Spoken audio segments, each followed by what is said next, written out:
Oh, okay. Hello, gentle persons.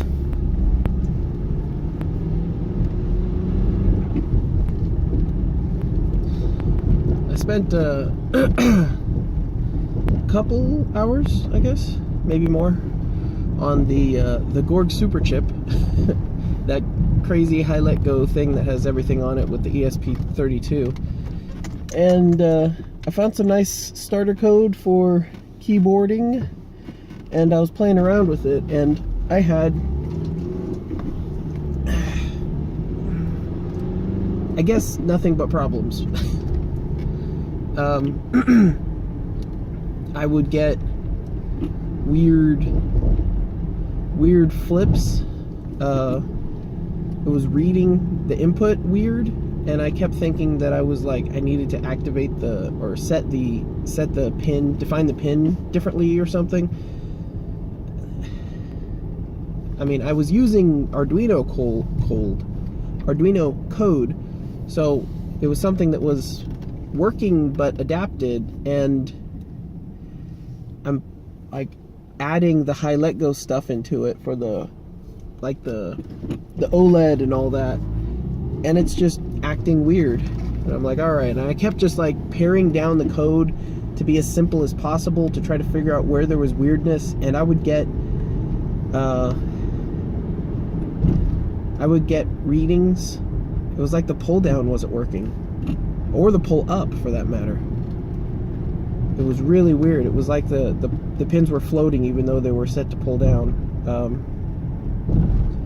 And then I would get, like, even if I didn't have a wire plugged into one of the pins, when I set that pin high, I would get an unclean signal on the pins next to it that weren't even plugged in to anything. I thought I was getting like crosstalk on the wires, but then pins that weren't even connected would fire letters. And I'm like, okay, what is going on here? So I just kind of backed away in frustration. And I had been thinking about this before. You know, the goal of this is production and some semblance of unity and kind of everything working together. And if this Hiletgo board is just going to be weird, then that's not scalable. That's not helpful to people. So maybe I'll make a separate adapter board for it, but it doesn't have the same footprint as the bluefruit feather. Oh yeah, so I switched to the Adafruit bluefruit feather thingy. So it's a 32U4, so still pretty simple. And no problems. Like, it was just fine. I do have a pretty loose understanding of the code at this point, so I might be able to flip-flop some more stuff. Maybe I'm making a big mistake, but even getting that crosstalk on those pins, that's just not okay. I just find it very strange that I would have this experience when it was rather highly rated on Amazon, but I don't know.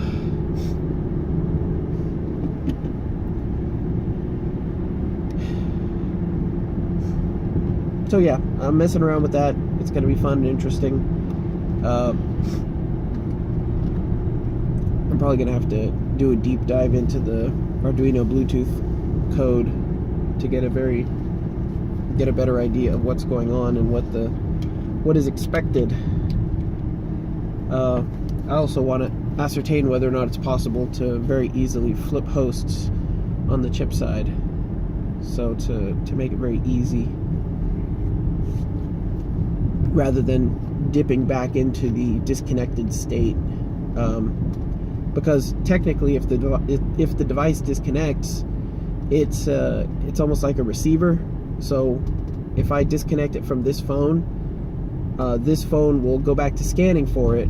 It'll pick it up and it'll grab it again. And I remember that was a complaint people had about this the simplified Bluetooth setup. So it's likely a result of the simplified Bluetooth setup. there should be some way to, you know, dig in there and say ignore this host, or flip to this host in particular, but I don't know. It's probably for the best anyways. I have an OLED. I'm pretty sure I'm gonna have to count. Yeah, that's true actually. Okay, so I'm gonna have to count the pins, the available GPIO, to make sure I have enough for the enough for the Bluefruit Feather to be able to do all of the, you know, keyboarding code, and to be able to do I2c.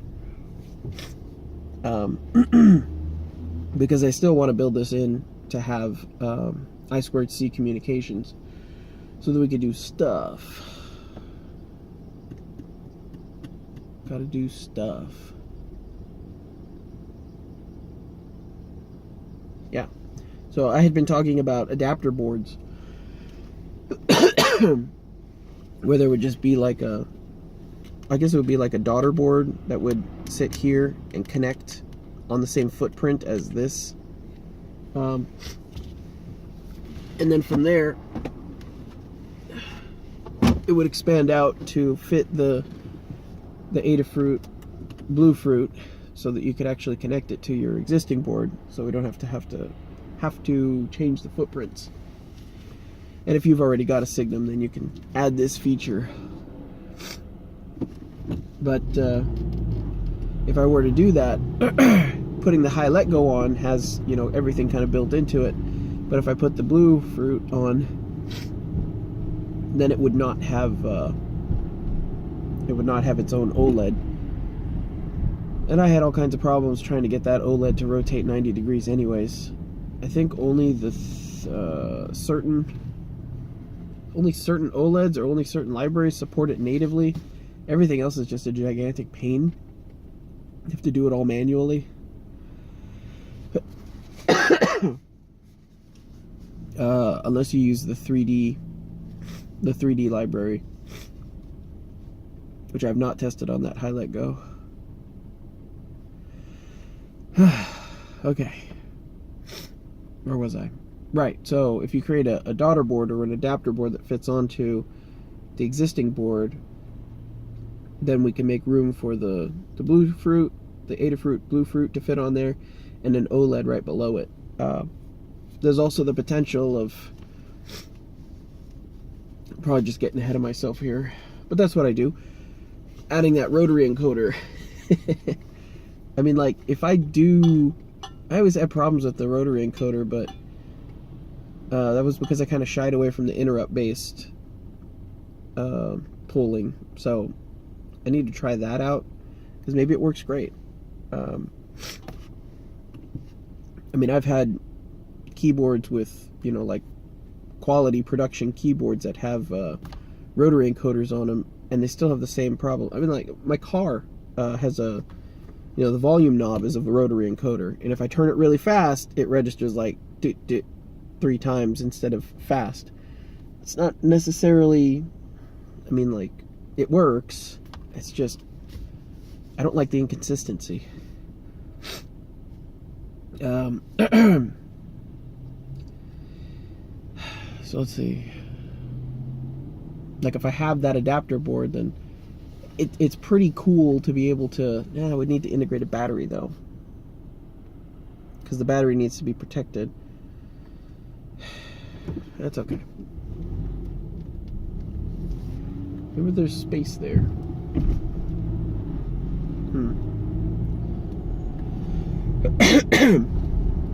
I have some female headers on the way, so I'll be able to desolder this poor Teensy from my my daily driver and put some female headers on, so I'll actually be able to swap in, you know, put the Teensy on or put a Pro Micro in. That's really something I should have done originally, but c'est la vie.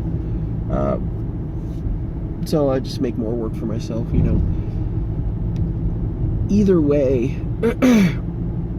I want to be able to build this so that it does I2c polling, so we can add, so it's expandable, so you can add stuff to it. certainly the OLED, because all of these features for the Hiletgo that I got all excited about, like, I still want those.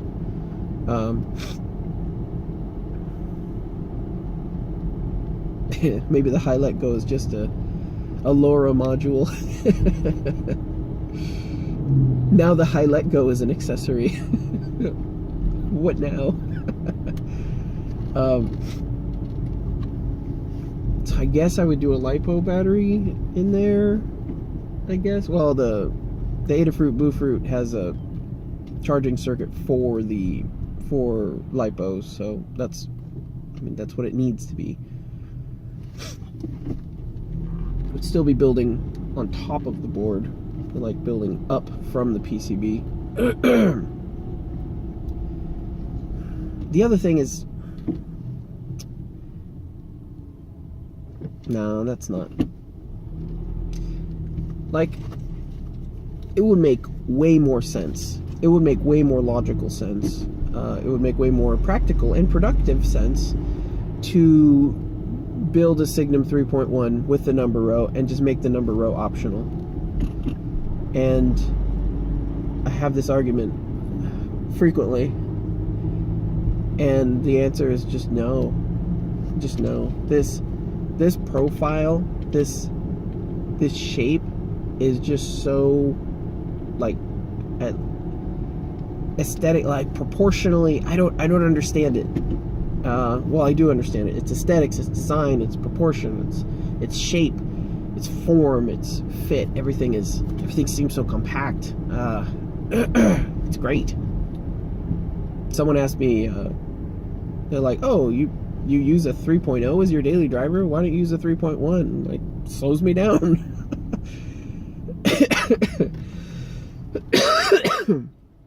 There are certain systems, like if I'm in i3 on a desktop, I would much prefer to have that number row be representative of desktop switching, virtual desktop switching. But I would need there to be space. And I talked about this before on the, what was that? Oh, that's interesting.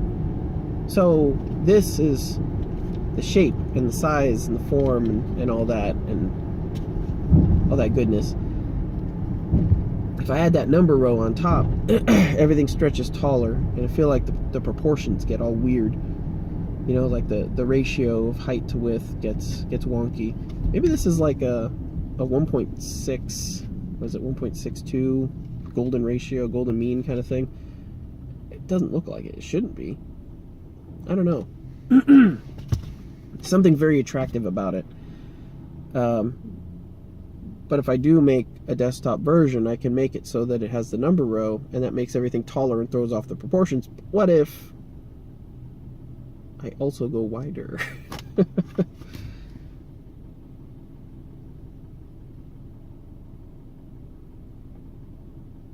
I would probably make spacers. You know, I would make like a quarter U space, maybe a half U.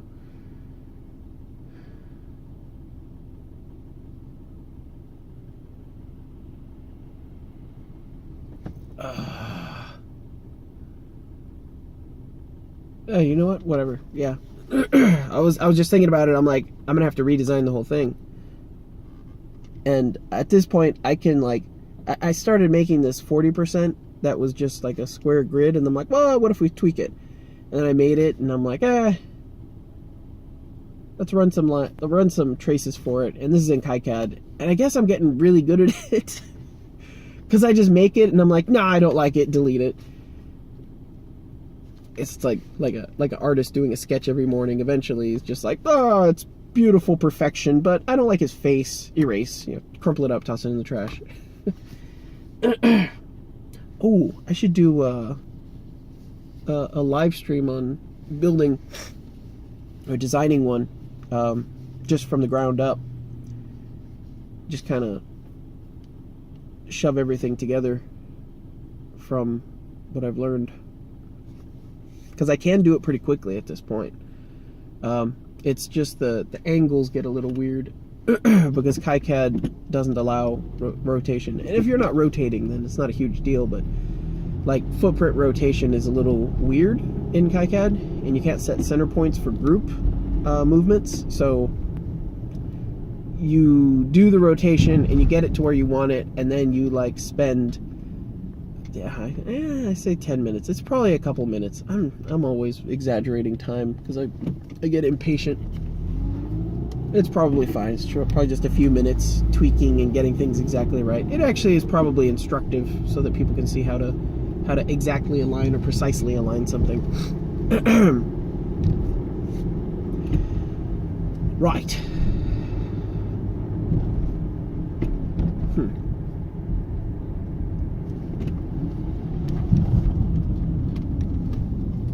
Double. Just thinking about the Teensy. No, that's not important enough. No, the Teensy will have the same. Like, if I make the board, I don't make it expandable and have connection points for the. Yeah, see, that doesn't work. Because like the i2c, I think the i2c, first of all, I don't even know if the Teensy 2.0 supports the i2c. I think the Pro Micro does, but the expandable daughter board, something that's going to sit on top, the adapter board, having the OLED module built into it, and possibly an i2c connection, maybe a TRRS connection or something. That makes sense. But if I could build it onto the board itself, yeah, like that should be in a corner or in the opposite corner or something.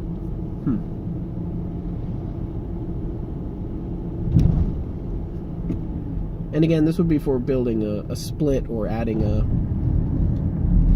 a daughter board, a daughter keyboard, a slave keyboard that would do its own polling via i2c or do its own polling and report via i2c to the main board, which would communicate that back to the desktop, either via the USB micro connection, which all of what we're talking about has native USB, so that's not a problem, or high-speed USB natively.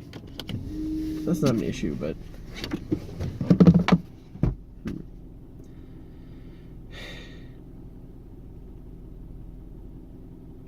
then have these other ideas about like what it should do and what it can do and what it could do.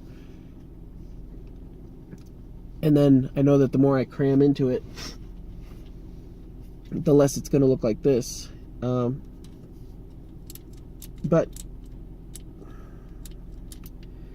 frankly, 40% are not super accessible for lots of people, which I view as a shame, but it doesn't really matter how I view it.